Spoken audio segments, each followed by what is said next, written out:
houses of Congress and had a Republican in the White House, they could have stopped Roe versus Wade in its tracks with a single one-line piece of legislation. The fetus in the womb is, for all legal and constitutional purposes, a person. Such legislation was never even brought to the floor because Republican leadership wouldn't allow it to come to the floor. So these people are not serious pro-life people. They're duping the pro-life community. You can't be in favor of protecting the life of a baby in the womb when you're not in favor of protecting the life of a human being on the street in a foreign country.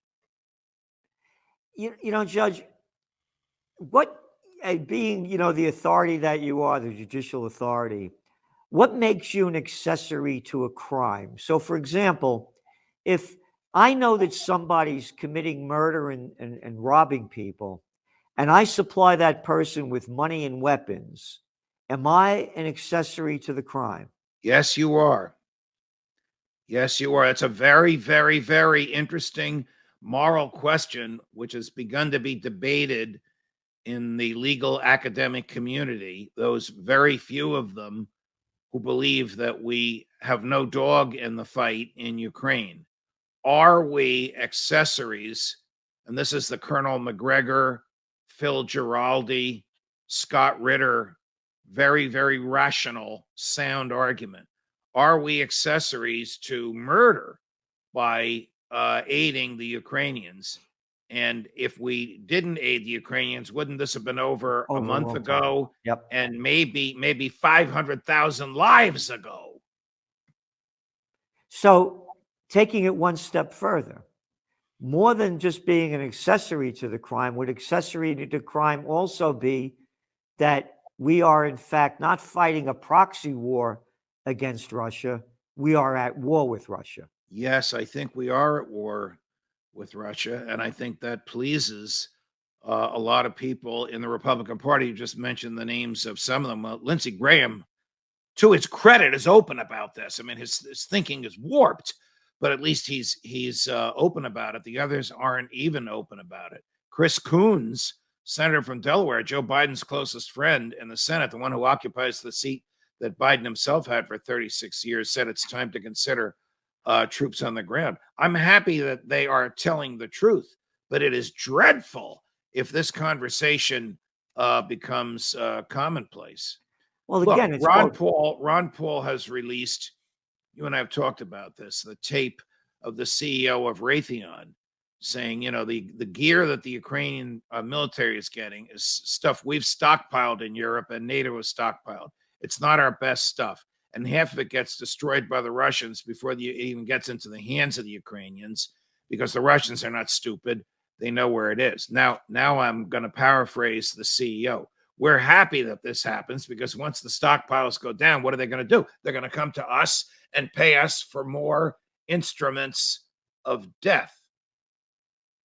Well, again, what you just said, get Raytheon being the number 2 defense contractor. Oh, and the guy that's playing now ahead of the Department of Defense, Lloyd Austin. Well, where was he before he was the Secretary of Defense? What gig did he have? On the board of directors of Raytheon. Can't make this up. No. You can't. And then to have the President of the United States go to the biggest defense contractor yesterday and say how proud he was to be there, to Lockheed Martin, and that we have to send more weapons to Ukraine, to me is demonic. Well, the McGregor, Ritter, Giraldi argument is that we have extended the war. Oh, we have. If the Russians had just marched in, they would have just seized whatever land they wanted without all the bloodshed. Yep. We have caused the bloodshed.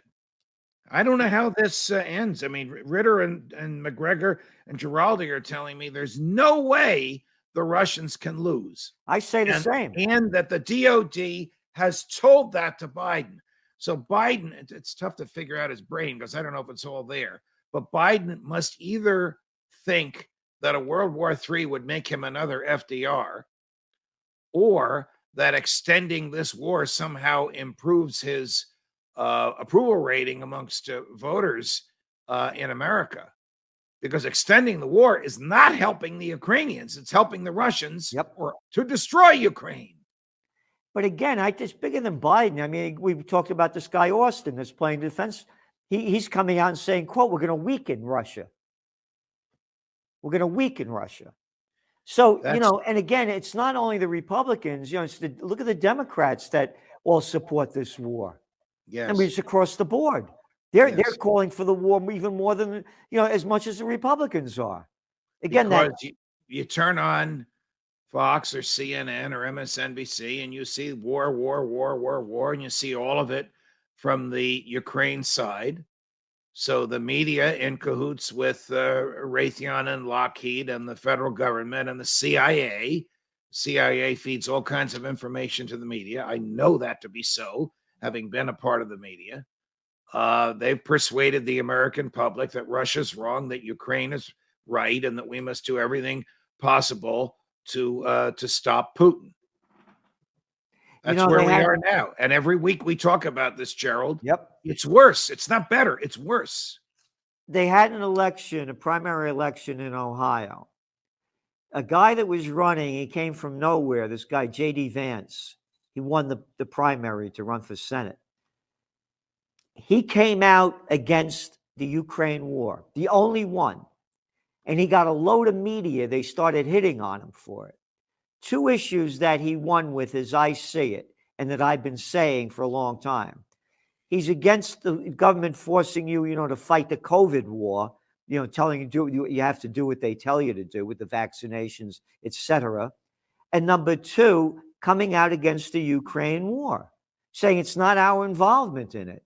And they really went after him big time. That got him a lot of press because a lot of people are against this war. You said it, the CIA in cahoots with the prostitutes, the media whores that get paid to put out by their corporate pimps and their government whoremasters, telling the people about the COVID, how we have to fight the Ukraine war. But in the hearts of the people, they don't want it. Right. And this guy won. He was an odds-on loser. Oh, and they're saying because Trump supported, that had nothing to do with it. Nothing to do with it. He even came out against Trump in different times over the years. Yeah, Gerald, I couldn't agree with you more. Maybe when people are open and honest, the voters will rise to the occasion. Maybe even somebody like Chuck Schumer could be taken on by someone who's against the war, against the vaccines, against the government telling us how to live and what to put on our faces.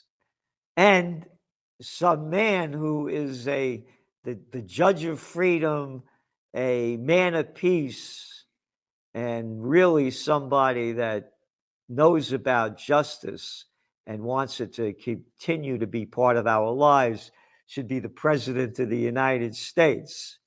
And that's what we really need is someone that is for we the people and not little sold out boys and girls that are bought out by the big corporations that morons and imbeciles call campaign contributions.